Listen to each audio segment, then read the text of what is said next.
В своем обращении глава республики обратил внимание в тех направлениях, в которых мы должны работать в 2017 году. Сначала он подчеркнул те достижения, которые были достигнуты нашими спортсменами в 2016 году. Это, несомненно, участие наших спортсменов в Олимпийских играх. 2016 год был Олимпийским годом. Все мы помним победу нашего Хасана Холмурзиева на Олимпийских играх. Калой Картоев стал серебряным призером. Это действительно высокое достижение. Есть такие большие государства, где ни один спортсмен не смог завоевать олимпийскую медаль. У нас в маленькой республике из 3 участников 2 стали чемпионами и призером олимпийских чемпионов.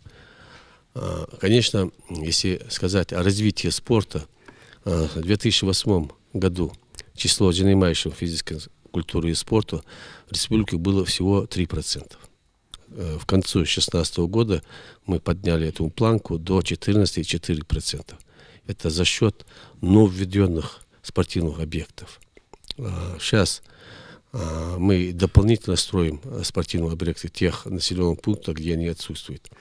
Глава обозначил нам программу, чтобы мы участвовали во всех федеральных целевых программах развития физической культуры и спорта на 2016-2020 годы. Мы в этом направлении уже работаем.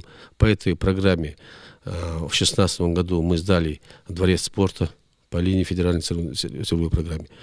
Строится бассейн рядом с дворцом спорта. По этой линии мы буквально в этом месяце начинаем строительство физкультурного оздоровительного комплекса в сельском поселении Сагапши. В 2018 году по этой же программе будет строиться ФОК в сельском поселении Барсуки. В этом направлении мы работаем. Также он дал нам направление, чтобы мы и в дальнейшем контактировались с Министерством спорта России, чтобы мы и в дальнейшем открывали спортивные объекты.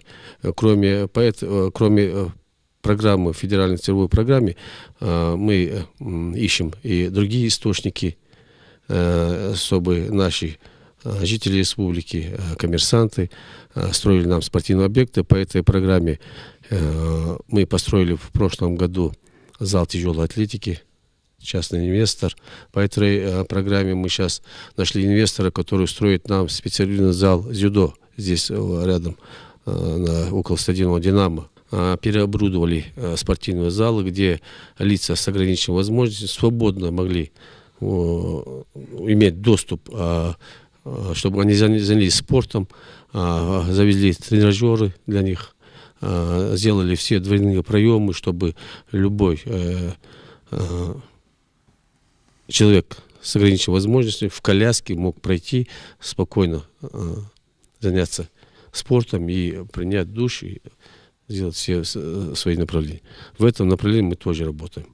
Также было обозначено, чтобы в этом году мы перешли на новые стандарты, чтобы все детские и юношеские спортивные школы мы перевели в спортивную школу. Это новые стандарты, мы в этом направлении тоже работаем. Спасибо.